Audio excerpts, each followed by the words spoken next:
بسم اللہ الرحمن الرحیم۔ مسجد اقصی مسلمانوں کا قبلہ اول اور خانہ کعبہ اور مسجد نبوی کے بعد تیسرا مقدس ترین مقام ہے۔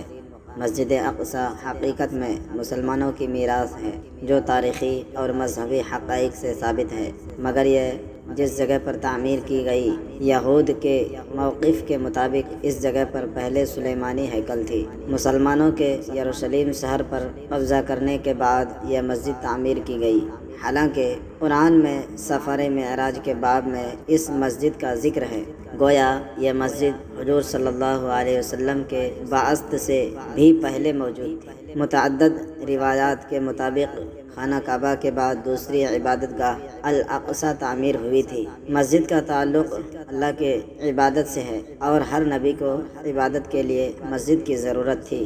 یہاں تک درست ہے کہ موجودہ دور میں اس مسجد کی معروف نسبت حضرت سلیمان علیہ السلام کے ساتھ ہے، حتیٰ کہ ایک روایت کے مطابق اس مسجد کو حضرت سلیمان علیہ السلام نے جنات سے تعمیر کرایا، لیکن اسے کلیتاً ہیکل سلیمانی قرار دینا تاریخی اعتبار سے غلط ہے۔ ہیکل کا لفظ رہائش گاہ، محل یا دربار کے لیے استعمال ہوتا ہے۔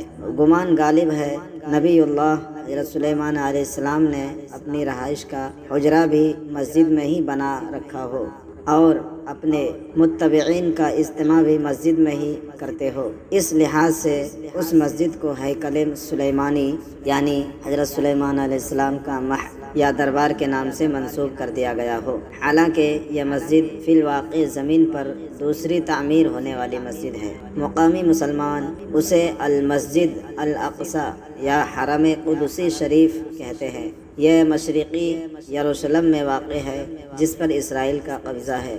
یہ یروشلم کی سب سے بڑی مسجد ہے جس میں 5000 نمازیوں کی گنجائش ہے، جبکہ مسجد کے صحن میں بھی ہزاروں افراد نماز ادا کر سکتے ہیں۔ سن 2000 عیسوی میں الاقصی انتفاضہ کے آغاز کے بعد سے یہاں غیر مسلموں کا داخلہ ممنوع ہے۔ ویڈیو اچھی لگی تو ویڈیو کو لائک اینڈ سبسکرائب کیجیے۔